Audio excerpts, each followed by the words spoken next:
I'll proceed. This is the meeting number 4 for the development of a long-range transportation plan.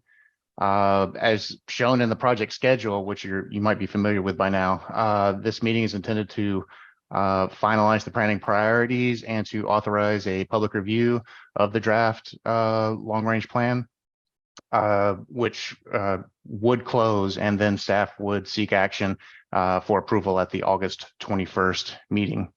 As you may know, the long-range plan has been shaped by the public through surveying during the visioning and prioritization phases. The visioning survey was conducted in May and early June, with results shared at the June 26th meeting. This recent prioritization survey was out for a short period in late June and early July to gather additional input on planning tasks that would help implement the vision and the goals. So who did we hear from during this second round of surveying? 659 responses were received. Most answered all questions. Half the respondents were year-round residents, and as with the visioning survey, there were some demographic categories that were more representative than the island as a whole. Lastly, I'll say that the 2020 long-range plans during that updating process received 460 responses to one survey, and this cycle we received almost 1,400 unique responses to both surveys, which reflects the participation our communication staff has helped generate. So transportation, just a heads up, transportation surveys will continue at some frequency going forward, either bi-monthly or quarterly, to better inform our planning process. What did we hear during this phase? There was overwhelming support for complete streets, safety, and vehicle limitation strategies. Respondents told us they wanted more affordable or free bus service and travel between the mainlands, especially for vehicle transport. With respect to vehicle limitations, we provided a variety of limiting strategies, and respondents told us that vehicle space on the vehicle ferry should be prioritized for local residents. Limiting vehicles through permits has been discussed in the past, and we heard that's still a preferred method. We also heard that closing some streets to vehicle traffic and creating a pedestrian-only environment was also preferred. As we heard with the visioning survey, respondents want more space for walking, biking, and using public transportation. Roundabouts and turning lanes are preferred to create additional capacity at intersections. Respondents did not support dedicated bus lanes, signalized intersections, or additional travel lanes. To be sensitive to the island, respondents told us to evaluate impacts to the natural and cultural environment. So we'll keep doing that as part of the required permitting processes. And improvements should also help reduce greenhouse gas emissions and improve roadway resiliency and reliability. Greenhouse gas emissions are evaluated on projects that are included in the TIP as required by Mass DOT. As will be discussed towards the end of this presentation, all projects need to be evaluated and scored using an updated scoring system to better reflect the vision and goals, as well as attributes to emissions, resiliency, and reliability. The following set of slides, Madam Chair, I will ask your guidance on this, do summarize responses to the survey, and I'm happy to discuss any of these, particularly the affordability or vehicle limitation options, or I'll simply continue with the presentation. We go back to that after the presentation. Let's go ahead with the presentation. I think that's going to be the best way to go, Mike. Thank you. Excuse me while I transition to slide 25. And this section of the presentation continues with the goals and priorities we discussed at the June 26th meeting and summarizes the contents of the action plan. As you may recall, the edited vision statement is at the top, and the edited goals are along the left-hand side of the slide. Priorities that align with each of the 5 goals are shown here, and I can review each goal separately on subsequent slides, or I can keep it here if this text-heavy table is appropriate. I'll note that priorities do include expanding the multimodal network using complete streets principles, instituting parking management, better incorporating and scoring projects based on natural cultural impacts, emissions, resiliency and reliability, and consideration of the airport operations and land use policy decisions. The safety priorities are included in the work program, our UPWP, as part of the safety action plan development. So that's already in implementation mode. Affordability and reliability priorities will need to be better incorporated into the work program. Any effort needed to implement free fare for transit and affordable travel between the mainlands will need to be referenced in the UPWP, which can be amended to include these tasks. Similarly, the study of optimal vehicle capacity and regulation of number of vehicles is not in the work program. I'll note that they do not necessarily align with the town strategic plan, and they would need to be added to either this upcoming or future year work programs to use staff time and professional services budgets. Allocating time for affordable rates and prioritizing of residential vehicles on the steamship authority could easily be incorporated into administrative tasks. Mike, have you stopped there? So Sure. commissioners, any comments or questions so far on Mike's presentation, particularly on the priorities on this slide? Okay, go ahead, Mike. Thank you, Madam Chair. And I'll cycle through these individual priorities that are kind of broken out, and I'll continue with the action plan finances and recommendations. And for this long range plan, there is about 1 million available annually that is currently shown as being split amongst intersection, complete streets or roadway projects, and bicycle and pedestrian projects. As was done in the 2020 plan, the recommendation is to continue this equal distribution of funding for these programs rather than identifying specific projects due to our physical constraint requirements. Our projects require much more funding than is shown in this table, and we need to secure discretionary statewide funding or supplemental local funding to implement projects. And as staff has discussed with town's finance department, this funding should be better incorporated into the local capital improvement plan, which we'll do. There does need to be some time devoted to better incorporating locally funded projects into this table to share with the public what those are and still demonstrate physical constraint using federal funding. So that's really the game that we're trying to play with this table. For now, staff is simply providing available funding targets for these types of projects, as well as providing a project list with descriptions in the appendices. For the transit program, long-range funding has generally not been provided going out to the horizon year. We are using the regional and statewide TIP to show the Transportation Improvement Program to show the anticipated funding. The table at the top shows federal transit funding available with the amounts used by the NRTA for operations. The bottom table shows only state funding for capital improvements. Again, time needs to be devoted to updating this to provide better clarity on long-term expenses and funding availability, which can be done through updating of the comprehensive regional transit plan, which is ready for updating. In the action plan of the draft plan, there is a listing of roadway and bike pedestrian projects. These tables show the readiness and scoring.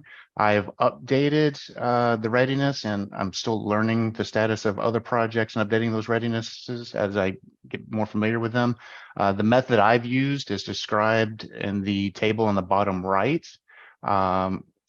Projects that are ready for construction are generally a status A, and projects that have no funding at all devoted to them are an F, and some projects are somewhere in between.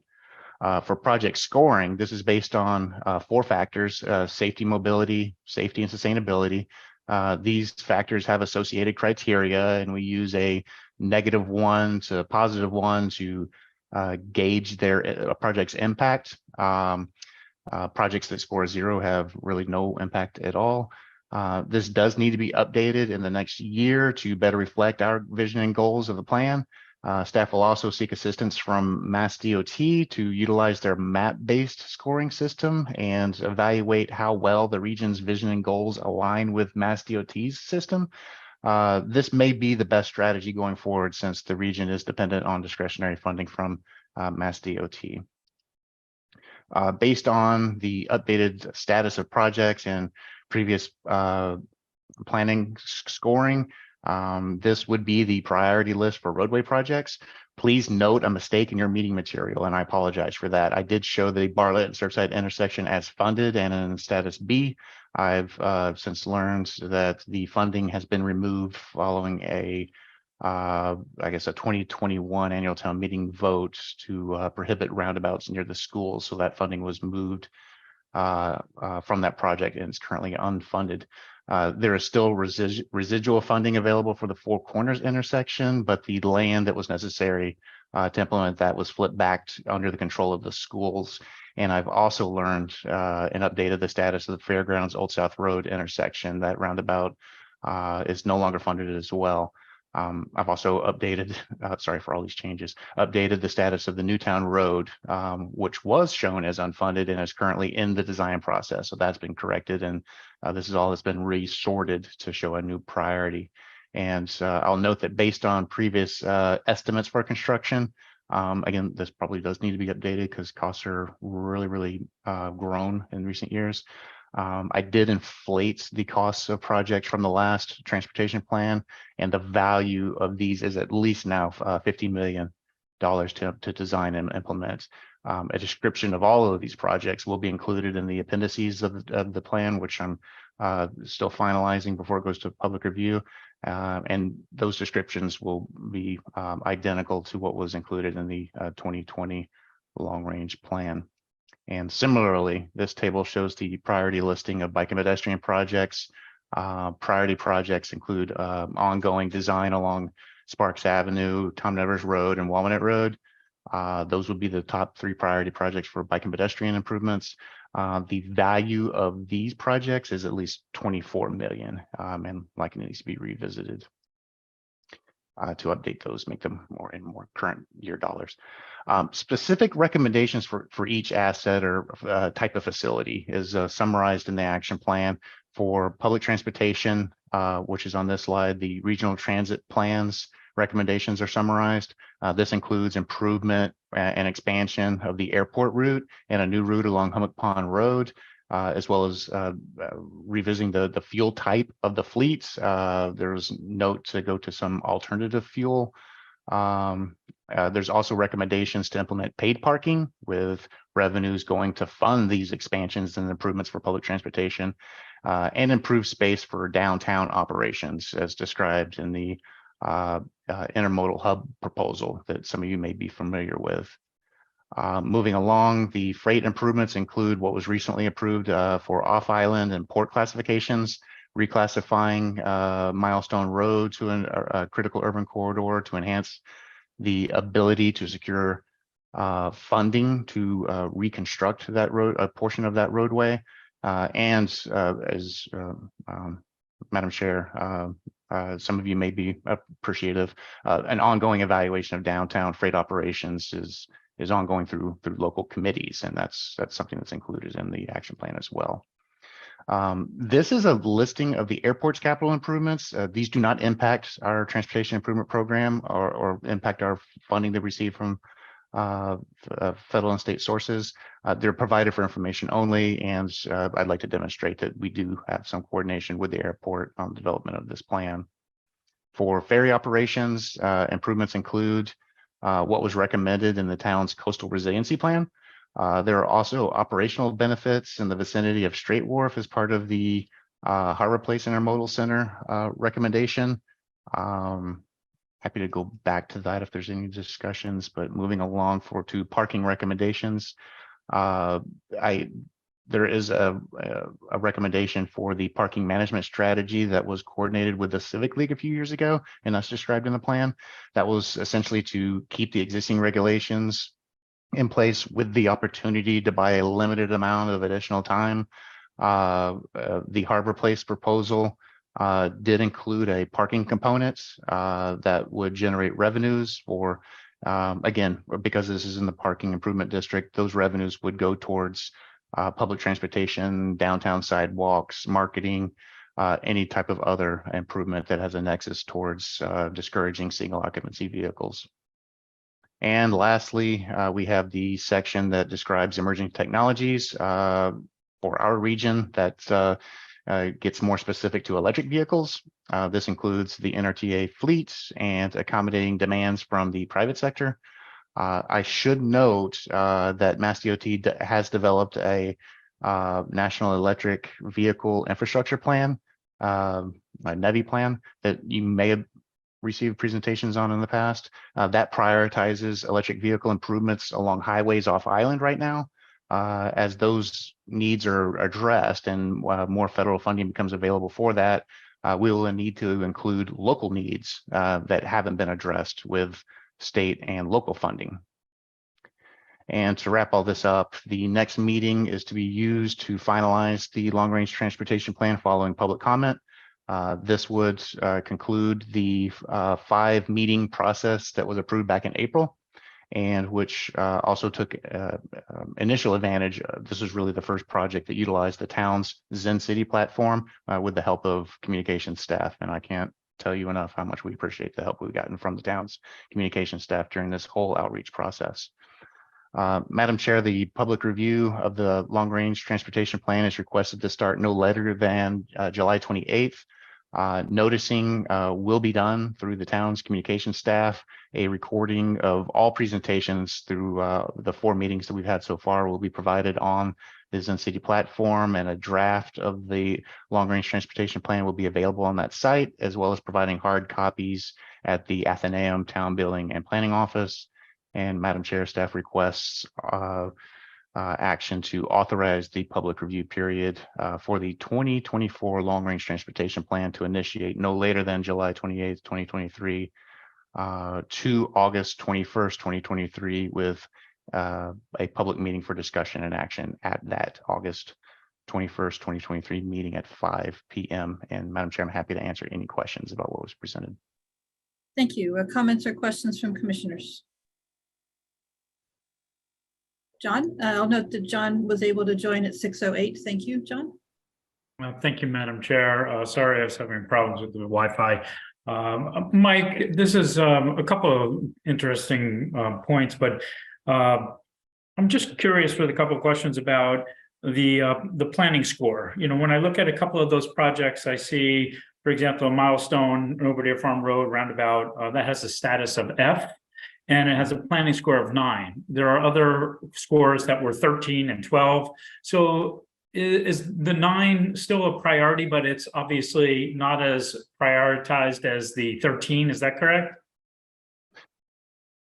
Correct. It's just the impact of that project. The way we've done it at a preliminary basis is the benefits, which is to receive you receive a positive 1 if you hit a benefit for any of those different factors that are listed in that previous graph, which I can cycle back to if necessary. But if you have benefits to improving congestion in a particular area, if you happen to have other benefits for bike and pedestrian activity in a noticed area, or improving safety in an area we know is a little bit of a hot spot for safety, you'll receive positive points. If we needed to fill a wetland, relocate endangered plants, or any of these other, you receive a negative score. So the planning score is intended to inform what should be the priority and what should be invested next.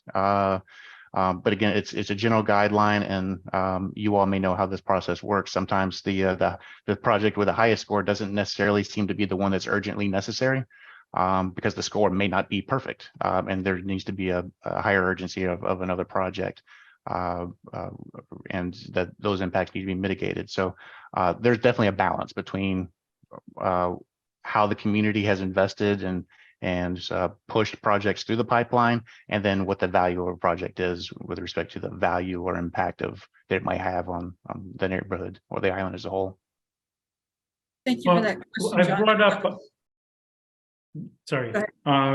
In the past, I've brought up a couple of things with private partnership, and I'm curious to know with how the cooperation with the state and federal grants and things like that, how it would play out. But I would think that if there was certain areas of the island, there would be individuals that would want to maybe anonymously donate.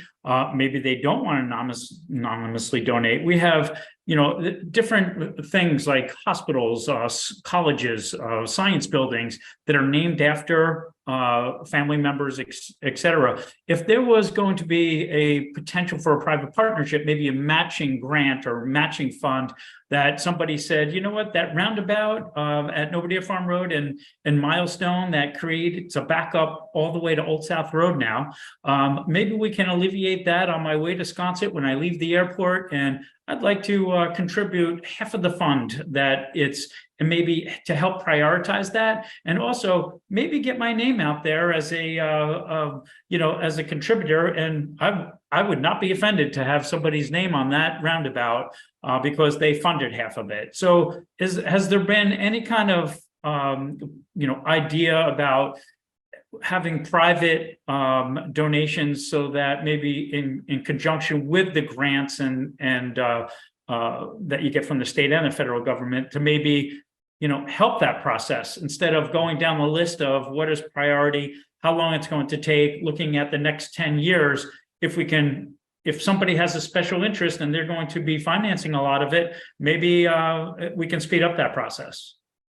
Sure, and that has happened in the past. That happened with the Hummock Pond Road bike path. I mean, that of I don't course. believe scored the highest. I mean, I think there were at that point the in-town bike path through the railroad causeway that hadn't been implemented yet, and that was the #1 priority for a lot of folks. So there was that question of why are we advancing Hummock Pond Road? But it was for that very reason. We want to take advantage of some private financing and cut down the cost of that project. So that has happened in the past, and I'm sure there's potential for other projects. Yeah, and I wonder how that would be implemented with the state highway, because it is a state highway as opposed to Hummock Pond Road. So I am familiar with that, and I think that was a great thing. And I'm just wondering if there are more potential priorities that we can address instead of waiting over the course of the bureaucracy of funding, waiting for it, putting in the plans for it. If we can speed up the process, for the example that I gave. Absolutely. And if we have recognized that there are those needs along a Milestone Road, those have been communicated to Mass Highway District 5 as well as the Boston office, and I try to include Raisha in those communications to say what the urgency is on those. It doesn't hurt. I mean, that's going to be very expensive, and some of these improvements are so expensive they may not be as attractive for discretionary funding. So that could help it make it more of an advertising participation with state revenues and include those into the state's capital plan if there was more non-participating funding from local or private sources. It's amazing how these things you try to advance those because it's just more attractive financially to have that done. And and it does demonstrate that there is local support if there's local money coming in a significant way. So yeah, there's Milestones probably, and there's probably lots of other projects too that just neighborhoods are willing to I guess pass the hat through fundraising efforts to see if that can help speed a project along. That said, there's still a bandwidth of advancing these projects in a project management capacity. Perhaps that's probably where some donations can be made and just assisting with the management of those. If there's starts to be lots of projects that are getting private funding, and now we need help with actually managing all of these as well as funding the engineering work that goes along with it. So yeah, I appreciate the comment, and yeah, there's definitely a lot of potential there. Thanks, Mike. Thank you, John. Thank you, Mike, for all that additional detail. I would caution that any discussion of naming, that there is likely a town policy on naming and a state policy on naming. So I wouldn't offer that without researching that quite thoroughly. Okay, other comments or questions from commissioners for Mike? All right, if there are none, do we have a motion to authorize a public review period for the 2024 long-range transportation plan to initiate no later than July 28th, 2023 to August 21st, 2023, with a public meeting for discussion and action on August 21st, 2023 at 5 p.m. Bert? So moved. Thank you. Second. Thank you, Don, for seconding. Roll call vote. Seth Engelborg, Aye. Christy Frantella. Is Christy here? Sorry. Yeah, Christy, are you available? Yes, aye. Thank you. Don Holgate, Aye. Wendy Hudson, Aye. Dave Iverson, Aye. Kurt Johnson, Aye. Matt Lowell. Matt, you're on mute. Aye, sorry.